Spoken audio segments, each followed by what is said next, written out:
Hello friends and welcome to my YouTube channel.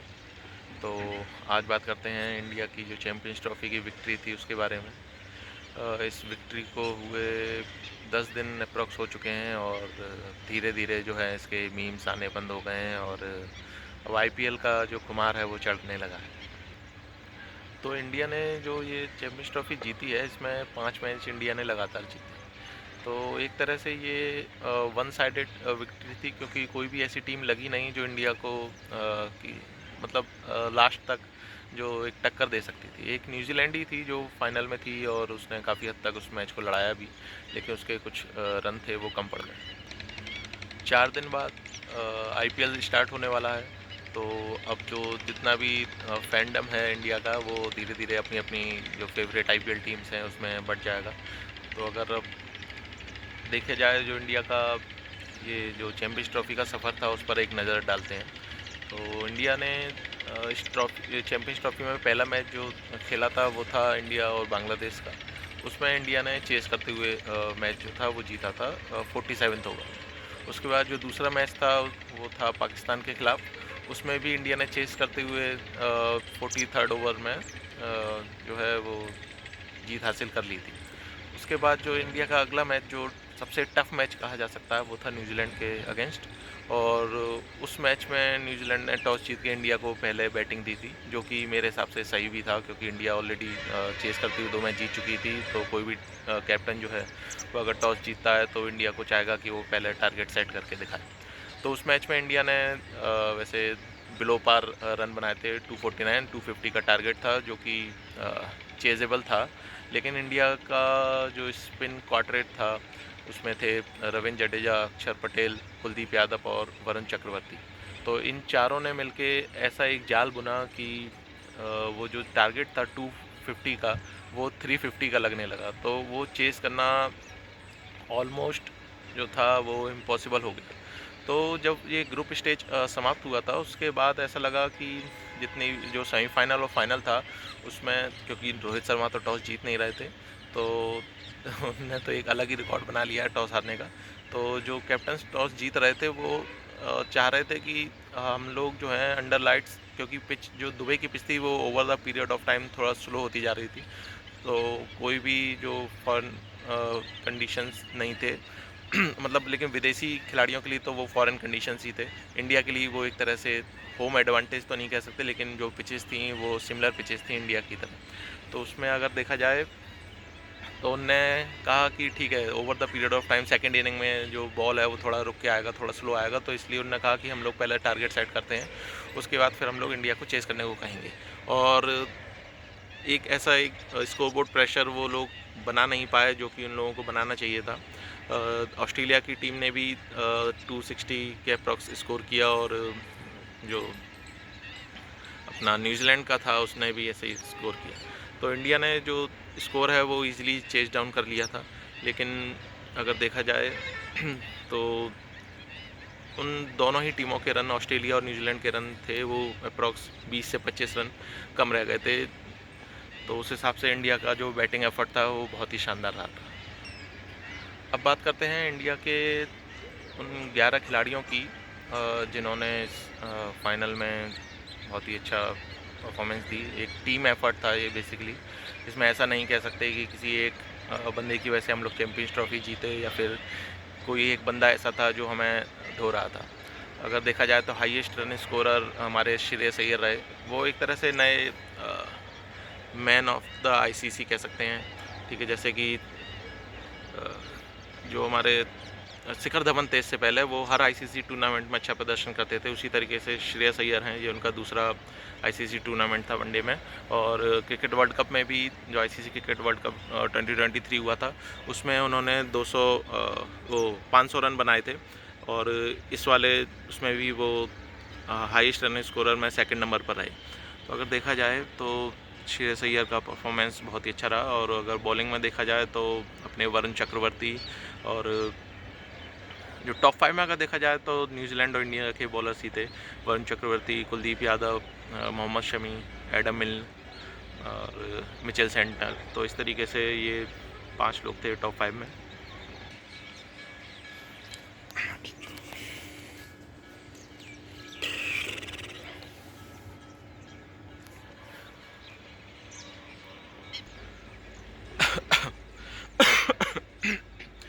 अगर देखा जाए तो इंडिया की जो ये ओपनिंग पार्टनरशिप थी, इसमें रोहित शर्मा एक ऐसा एज अ अग्रेसर खेल रहे थे। तो रोहित शर्मा के जो स्टार्ट्स थे वो भले ही स्टार्टिंग के मैचेस में 20-30 के रहे हों, लेकिन उन्होंने इंडिया को पावर प्ले में कभी भी ऐसे स्कोर पर नहीं रुकने दिया जिससे कि आने वाले बैट्समैन पर बहुत ज़्यादा प्रेशर बने। फाइनल में भी उन्होंने यही किया। तो जब वो आउट हुए थे तब रिक्वायर्ड रन रेट जो था वो कंट्रोल में था। ऐसा नहीं था कि हमें more than 7 more than 8 run पर ओवर रिक्वायर्ड हो। तो ये एक ऐसा खिलाड़ी है जो जिसने 3 दोहरे शतक बनाए हैं वनडे में, जो कि मजाक बात नहीं है, और अब उसने 2 ICC टूर्नामेंट भी जीते हैं। सो सल्यूट है रोहित शर्मा को। अब बात करते हैं इंडिया के नंबर 3 द किंग कोहली।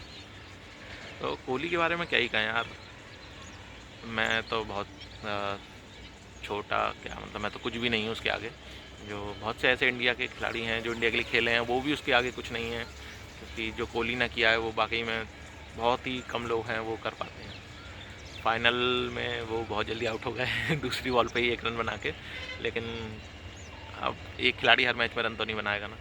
हाँ, लेकिन वो एक ऐसा खिलाड़ी है जो इंडिया को जब भी रिक्वायर्ड होता है वो रन बनाता ही है। वनडे फॉर्मेट में, T20 फॉर्मेट में, वाइट बॉल में आई think he is one of the best. मैं ये नहीं कहूँगा he is greatest of all time, but he is one of the greatest of all time. अगर हम वनडे क्रिकेट में अगर कभी भी टीम ऑफ वनडे क्रिकेट बनेगी तो उसमें कोहली का नाम ज़रूर ही होगा। तो उसके बारे में तो क्या ही कहें। वो जब पाकिस्तान के खिलाफ वो मैच था, वो उसने उसमें सेंचुरी बनाई थी चेस करते हुए। उसके बाद सेमीफाइनल में ऑस्ट्रेलिया के खिलाफ उसने रन बनाए, और जब भी इंडिया को रिक्वायरमेंट थी उसने रन बनाए। वो कोहली जो है वो he is out of this world. वो एक एलियन है, उसके वर्क एथिक्स बहुत अच्छे हैं, वो बहुत ही अच्छा खिलाड़ी। हम बात करते हैं नंबर 4 श्रेयस अय्यर की। तो श्रेयस अय्यर जो है वो जब टीम से बाहर हुए थे, उनके ऊपर था कि ये शॉर्ट बॉल नहीं खेल सकते, ये स्पिनर्स को अच्छा खेलते हैं लेकिन फास्ट बॉलिंग को उतना अच्छा नहीं खेलते। तो उन्होंने अपना उनका सेंट्रल BCCI ने उनका सेंट्रल कॉन्ट्रैक्ट था वो भी उनसे छीन लिया था। तो उनके ऊपर प्रेशर था कमबैक करने का, और क्या कमबैक किया यार, व्हाट अ कमबैक मैन। तो देखा जाए तो उसने उस स्टेज पर रन बनाए जहाँ पे इंडिया को सबसे ज़्यादा ज़रूरत थी। आई थिंक यार वो 2023 का जो वर्ल्ड कप है ना, वो याद आता है कि काश उस दिन श्रेयस अय्यर ने थोड़ी जल्दबाजी नहीं की होती, उस दिन आउट नहीं हुआ होता, तो हो सकता है कि इंडिया का स्कोर 300 के समथिंग होता और इंडिया वो वर्ल्ड कप भी जीत जाता। रोहित शर्मा की कैप्टनसी में हम लोग सिर्फ एक मैच हारे हैं यार ICC टूर्नामेंट में 2023 के वर्ल्ड कप का फाइनल यार, वो क्या ही कहें। हाँ, तो श्रेयस अय्यर की बात कर रहे थे। तो श्रेयस अय्यर जो है वो इंडिया का हाईएस्ट रन स्कोरर रहा, और ODI वर्ल्ड कप में भी उसने 500+ रन बनाए थे विराट कोहली के बाद। विराट कोहली तो एक अलग ही लय में थे उस वर्ल्ड कप में, he should have one that world cup, but anyways. तो श्रेयस अय्यर जो है शॉर्ट बॉल से नहीं डरते, उन्होंने अपनी टेक्निक पे काम किया है और उन्होंने वो करके दिखाया है जो एक अच्छे खिलाड़ी को करना चाहिए, एक अच्छा कमबैक। अपनी कमियों पर काम किया और रणजी ट्रॉफ़ी जीती, ईरानी ट्रॉफ़ी जीती, और स्मैट जीता उसने, सैयद मुश्ताक अली ट्रॉफ़ी। तो डोमेस्टिक में उसने परफॉर्म किया। फिर इंडिया की वनडे टीम का वो एक अच्छा खिलाड़ी था, तो उसने जो है वनडे क्रिकेट में जब वापसी की तो दिखाया कि अब शॉर्ट बॉल उसे तंग नहीं करती, वो पुल लगाना जानता है, वो हुक लगाना जानता है, वो डक करना भी जानता है। तो पहले जो उसकी कमियां थी वो उसने उन पर काम किया, और जो रन जब इंडिया को रिक्वायर्ड थे तो उसने वैसी पार्टनरशिप करी दूसरे बैट्समैन का, कभी कोहली के साथ, कभी रोहित के साथ या कभी KL राहुल के साथ, जो नीड ऑफ द मोमेंट थी। अब बात करते हैं इंडिया के नंबर 5 नंबर 5 पे अक्षर पटेल का आना बहुत सारे लोगों को अजीब लगा, और सब लोग, कुछ ऐसे क्रिकेट एक्सपर्ट्स भी थे जो कह रहे थे कि शायद इंडिया को फाइनल में नंबर 5 पर केएल राहुल को खिलाना चाहिए, या फिर केएल राहुल जो है वो अपने नंबर से काफ़ी नीचे खेल रहे हैं, क्योंकि क्रिकेट वर्ल्ड कप 2023 में उन्होंने काफ़ी अच्छा परफॉर्मेंस किया था नंबर 5 पे, तो अचानक से अक्षर पटेल को क्यों। लेकिन जो 2024 का जो T20 वर्ल्ड कप था उसके फाइनल में अक्षर पटेल ने विराट कोहली के साथ जो पार्टनरशिप की थी, उसके बाद से रोहित का एक कॉन्फिडेंस जगा था अक्षर पटेल के ऊपर एज अ बैटर। तो वो जो कॉन्फिडेंस था वो इस पूरे चैंपियंस ट्रॉफी में दिखा कि Akshar is a more batting allrounder than a bowling allrounder. I think उसकी जो बैटिंग क्रेडिबिलिटी है वो आपके रोक के भी जब आपको ज़रूरत हो कि विकेट रुकने चाहिए तो वो विकेट पर खड़ा भी रह सकता है, और जब आपको चाहिए कि एक्सेलरेट करने का, जैसे कि T20 वर्ल्ड कप में था, एक एंड पे कोहली थोड़ा स्ट्रगल कर रहे थे, 48 बॉलों में 50 रन बनाए थे, तो दूसरे एंड पे अक्षर जो थे उसने थोड़ा अग्रेसिव खेला था। तो उससे पता चलता है कि ही कैन डू बोथ, वो तलवार का काम भी कर सकता है और वो ढाल का काम भी कर सकता है। So he can do both. Excellent performance by Akshar Patel. और कहते हैं India's number 6 KL Rahul. I think KL Rahul ने जो सेमीफाइनल और फाइनल में जो 2 पारियां खेली हैं, ही वॉज डिसअपॉइंटेड कि जब वो आके स्टार्टिंग में बाउंड्रीज लगा रहा है स्टार्टिंग से ही, पहली दूसरी बॉल से ही, तो दूसरे एंड पे जो सेट बैट्समैन है उसे रिस्क नहीं लेना चाहिए था। जैसे कि सेमीफाइनल में कोहली का जो सेंचुरी थी बिल्कुल आंखों के सामने थी, सारे फैंस चाह रहे थे कि इतनी बॉलें बची हुई हैं और रन्स भी इतने हैं कि हम लोग इजीली चेज डाउन कर सकते हैं, और कोहली की सेंचुरी भी हो सकती है उसमें। कोहली एक ख़राब शॉट खेल के आउट हो गए सेमीफाइनल में, वरना एक और सेंचुरी होती, सेंचुरी नंबर 52, तो उसकी तो बात ही अलग है। तो केएल राहुल ने आई थिंक 2011 का जो वर्ल्ड कप था तो उसमें भी क्वार्टर फाइनल और सेमीफाइनल में सुरेश रैना ने ऐसी ही 2 पारियां खेली थी। तो उन 2 पारियों से अगर देखा जाए तो काफ़ी हद तक केएल राहुल की ये 2 पारियां मैच करती हैं। और केएल राहुल जो है वो टेक्निकली बहुत ही साउंड बैट्समैन है, और वो एक ऐसा फ्लोटर है जो कहीं भी खेल सकता है। मतलब सिद्धू पाजी ने कहा था कि कार की स्टेपनी भी इतने काम की नहीं होती जितना केएल राहुल काम के हैं, क्योंकि वो एज अ ओपनर भी खेल सकते हैं, वो 1 डाउन भी आ सकते हैं, वो 4 नंबर पे खेले हैं, वो 5 नंबर पे खेले हैं, वो एज अ फिनिशर भी खेल रहे हैं नंबर 6 नंबर 7 पे। तो वो जो एक ऐसा खिलाड़ी है जो कुछ भी कर सकता है, मतलब कुछ भी कर सकता है। Hats off to you KL Rahul कि तुमने वो कर दिखाया जो कि ज़रूरी था इंडिया के लिए। और आई थिंक सेमीफाइनल में ऑस्ट्रेलिया के खिलाफ एक समय मैच फंस गया था जब कोहली आउट हुए थे, लेकिन केएल राहुल ने बिल्कुल भी प्रेशर नहीं आने दिया। और कुछ लोग कह रहे थे ना कि नंबर 6 पे ऋषभ पंत को खिलाना चाहिए, he is better batsman suited for the number 6, but I think KL Rahul ने जस्टिफाई किया उसकी प्लेस को, उसके नंबर को। He deserve to get more place. He is I think underachiever भी कह सकते हैं उसे, उतनी उसे जिस हिसाब से उसमें क्वालिटी थी। एक समय पे जब सूर्य कुमार यादव नहीं थे तो केएल राहुल को 360 डिग्री बैट्समैन कहा जाता था, लेकिन फिर उन्होंने अपनी थोड़ा कुछ शॉट्स खेलने कम कर दिए, थोड़ा डिफेंसिव थोड़ा उनका माइंडसेट हो गया या पता नहीं क्या, तो वो जो 360 केएल राहुल थे वो चले गए।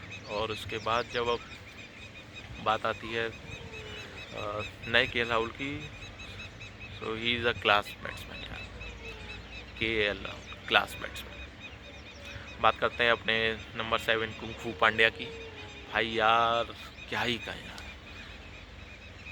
यार, पूरा जो पहिया है वो इतना घुमा 2024 के आईपीएल में, जब उन्होंने गुजरात टाइटंस को छोड़ के मुंबई इंडियंस में आए और एज अ कैप्टन, तो उन्हें इतना ट्रोल किया गया, उनकी फैमिली को, उनको क्या क्या नहीं कहा गया।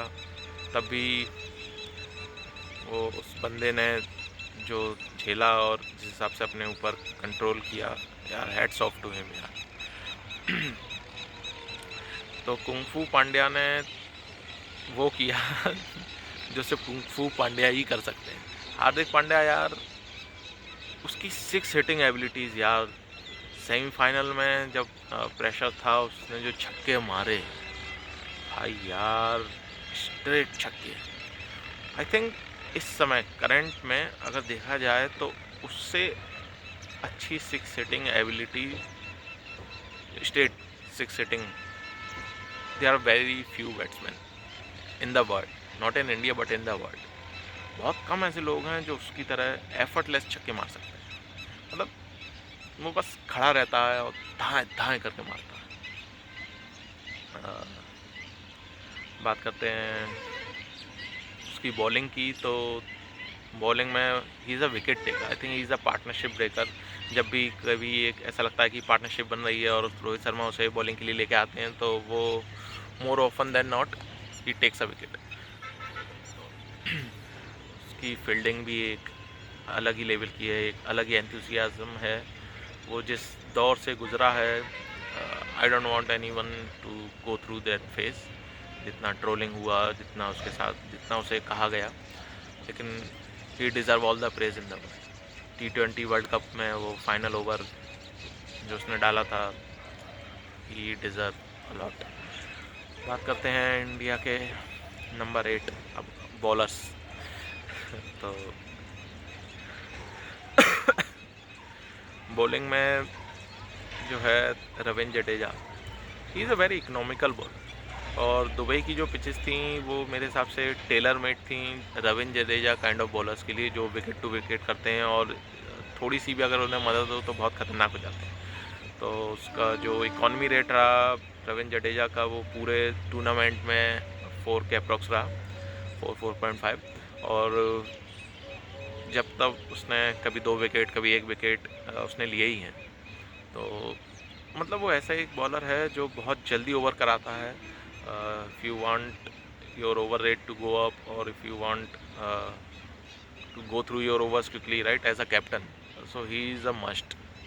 वो एक ऐसा प्लेयर है जो बहुत जल्दी जल्दी अपने ओवर्स कराता है। और बैटिंग उसने यार 2 तिहरे शतक लगाए हुए हैं यार डोमेस्टिक में, रणजी ट्रॉफी में। ही इज़ अ कैपेबल बैट्समैन। और विनिंग रन्स उसके बैट से आना 2013 की चैम्पियंस ट्रॉफी में जब हार्दिक पांड्या को आउट रन आउट हो गए थे, जब हार्दिक पांड्या और रविंद्र जडेजा का मिक्सअप हो गया था, तो ऐसा लग रहा था, सॉरी 2017 की चैम्पियंस ट्रॉफी में, तो ऐसा लग रहा था कि ये जो इंडिया का ये इंडिया क्या कभी चैम्पियंस ट्रॉफी जीत पाएगा। लेकिन 2025 आते आते विनिंग रन्स उसी के बैट से आए हैं। उसकी बैटिंग की इतनी ज़रूरत पड़ी नहीं इंडिया को, लेकिन whenever it was required we had the confidence that हाँ अभी जडेजा है, अभी जडेजा है, तो he hit the winning runs. और इसी के साथ बात करते हैं इंडिया के नंबर 1 फील्डर रविंद्र जडेजा की। यार उसके जैसा, मतलब अच्छी बात है, हाँ फिलिप्स ने, ग्लेन फिलिप्स ने बहुत ही अच्छी फील्डिंग की, बहुत अच्छे कैचेस लिए, उसका एथलेटिसिज्म बहुत अच्छा है, लेकिन रविंद्र जडेजा द फील्डर, उसका जो थ्रोइंग आर्म है यार, उससे तेज़ थ्रो कोई नहीं फेंकता। वो जितनी तेज़ी से ग्राउंड को कवर करता है, जो उसके हैंड्स हैं, जो उसकी कैचिंग एबिलिटीज़ है, वो एक्सेप्शनल है। मतलब वो कैचेस को आसान बनाता है, वो एरियाज़ को, एंगल्स को कवर करता है, और he is a gun fielder यार। तो अब बात करते हैं इंडिया के number 10, sorry number 9, Mohammed Shami के बारे में। तो मोहम्मद शमी जो हैं, उन्होंने पहले मैच में पंजा खोला था बांग्लादेश के खिलाफ, और उसके बाद एक एक दो दो विकेट उन्होंने लिए। लेकिन आई थिंक सेमीफाइनल और फाइनल में जिस हिसाब से उनसे उम्मीद थी, उस हिसाब से उनकी बॉलिंग नहीं हो पाई। और होता है कभी कभी, ही is a champion bowler. 2023 world cup में हम सब ने देखा था कि वो क्या कर सकते हैं। हाँ अभी आई think he is not 100% I think he is match fit, but he is not 100% for bowling those crucial overs, right. But उसका जो एक्सपीरियंस है वो बहुत काम आया। उसने गाइड किया हार्दिक पांड्या को और हर्षित राणा को कि किस तरीके से किस सिचुएशन में कैसी बॉलिंग करनी है। और क्योंकि हमारे पास बुमराह नहीं थे, इसलिए समी को ले जाना आई थिंक हमारे लिए बेनिफिशियल रहा। और he is a champion bowler यार, and he deserve one ICC trophy. 2023 world cup नहीं जीत पाया, 2024 में वो चोटिल था, तो वो उस कैंपेन का हिस्सा नहीं था जो इंडिया ने T20 वर्ल्ड कप जीता, लेकिन आई think he deserved this champions trophy में। बात करते हैं इंडिया के नंबर 10 कुलदीप यादव के बारे में। तो चाइना मैन यार, कुलदीप भाई कसम से फाइनल में वो जब उनकी न्यूजीलैंड की स्टार्ट जो था वो बहुत अच्छा था। और जिस हिसाब से सचिन रविंद्र जो टॉप रन गेटर है और इस ICC चैम्पियंस ट्रॉफी का और प्लेयर ऑफ द टूर्नामेंट भी रहा, उसे गोल्डन बैट मिला, तो उस हिसाब से देखा जाए तो जब कुलदीप यादव बॉलिंग करने आए, न्यूजीलैंड एक बहुत अच्छी स्थिति में था, उनका रन रेट अप्रॉक्स 6 था और ऐसा लग रहा था कि आज ये 300 सवा 300 बना देंगे और इंडिया को चेस करने में बहुत मेहनत करनी पड़ेगी भाई। लेकिन पहली ही बॉल पे उसने सचिन रविंद्र को बोल्ड कर दिया। मतलब आकाश चोपड़ा कह रहे थे कि आई थिंक उनके पास लेफ्ट हैंडर्स हैं, तो हमारे पास ऑफ स्पिनर नहीं है, तो उसे वाशिंगटन सुंदर को खिला लेना चाहिए। क्यों खिलाने लेना चाहिए भैया? As a chinaman bowler he can also take the ball away from the left handers, right. ये कोई लॉजिक नहीं है कि मतलब उनकी टीम में बहुत सारे लेफ्ट हैंडर्स हैं तो ऑफ स्पिनर ही होना चाहिए। ऑफ स्पिनर क्या करता है? बॉल को अवे ले जाता है लेफ्ट हैंडर से, right. Kuldeep also can do the same, right. और I think that's why the captaincy matters, कि हॉर्सेस फॉर कोर्सेस नहीं। उसने अपने खिलाड़ियों को बैक किया रोहित शर्मा ने, और उसने कुलदीप यादव को भरोसा दिलाया कि हाँ तुम हमारे चैंपियन बॉलर हो, नो मैटर कि बाहर वाले लोग क्या कहते हैं। एक दो मैचेस में अगर विकेट नहीं भी आए, है ना, लेकिन I will keep on continuing back to you. मैं तुम्हारी पूरी बैकिंग करूँगा। आप तुम्हें कोच और कैप्टन की पूरी बैकिंग है, तुम अपने अच्छे से खेलो। और उसने वो दिखाया यार फाइनल मैच में, क्या बॉलिंग की है कुलदीप यादव ने। आई थिंक जो हम न्यूजीलैंड को बिलो पार स्कोर पर रोक पाए ना, उसमें कुलदीप यादव का रोल बहुत बड़ा था। कुलदीप यादव ने वो किया जो उस टाइम पे रिकॉर्ड था। उसने पार्टनरशिप ब्रेक की और 2 ओवर में 2 विकेट निकाले। आई think he is a champion bowler यार, चाइना में। और जिस हिसाब से उसकी विकेट टेकिंग एबिलिटीज़ हैं, जिस स्पीड से वो विकेट ले रहा है, I think he can end up as one of the highest, maybe as the highest wicket taker of India in ODIs। उसके बात करते हैं इंडिया के नंबर 11 वरुण चक्रवर्ती की। मतलब इंडिया का जो इनिशियल स्क्वाड जो था 15 का, उसमें वरुण चक्रवर्ती की जगह नहीं थी, लेकिन इंडिया इंग्लैंड सीरीज़ में उसने जब इंग्लैंड के बल्लेबाजों को घुमा दिया, तो ऐसा लगा कि जो अपने कोच थे गौतम गंभीर साहब और कैप्टन, उन्हें लगा कि since we are not going to use Yashasvi Jaiswal anywhere, right. Opening हमारी सेट है, गिल और रोहित ही खेलने वाले हैं, और जायसवाल एज अ ओपनर वो बैठा ही रहेगा पूरी चैंपियंस ट्रॉफी में। तो उन्होंने उसे रिप्लेस कर दिया वरुण चक्रवर्ती के साथ। I think that was tournament changing moment यार। तो स्टार्टिंग के 2 मैचेस में हर्षित राणा खेले थे, उन्होंने अच्छी बॉलिंग की थी, नो डाउट, है ना। और चाहिए आपको 2 एक as a premium seam bowler चाहिए, 2 शमी और हर्षित एक अच्छी बॉलिंग कर रहे थे दोनों मिलकर। लेकिन जैसे ही तीसरे मैच में वरुण चक्रवर्ती को लाया और उसने पंजा खोला, भाई वहाँ से पूरा टूर्नामेंट घूम गया, टर्न ऑन इट्स हेड। और उसके बाद उसने जो बॉलिंग की ऑस्ट्रेलिया के खिलाफ, न्यूजीलैंड के खिलाफ, काबिल तारीफ है। और जो पूरा आर्क, वो कहते हैं ना समय का पहिया जो है पूरा घूमता है, 2000 इससे पहले जो यूएई में T20 वर्ल्ड कप हुआ था उसमें एक मैच में उन्हें विकेट भी नहीं मिला था।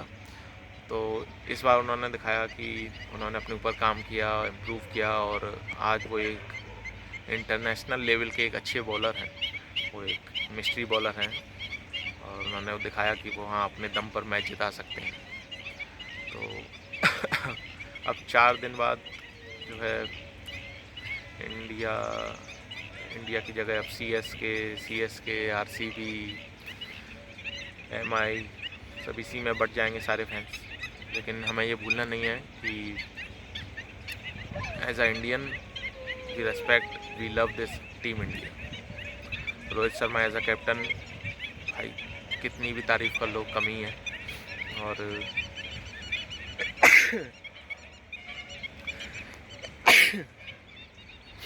सॉरी, तो आई think he is one of the greatest, right. एक वनडे वर्ल्ड कप अगर हम जीत जाते तो 3 साल में 3 ICC ट्रॉफी हो जाती, लेकिन अनफॉर्चुनेटली उस दिन वो ट्रेविस टुल्ले का दिन था, ट्रेविस हेड। तो उस दिन हम लोग जीत नहीं पाए। आई थिंक वो जो बॉल गई थी KL राहुल और विराट कोहली के बीच में से, सॉरी विराट कोहली और शुभमन गिल के बीच में से, शायद अगर वो पकड़ ली जाती उस दिन तो हम शायद वो मैच भी जीत जाते, क्योंकि 3 विकेट हमने उस दिन गिरा लिए थे 25-30 रन पे ऑस्ट्रेलिया।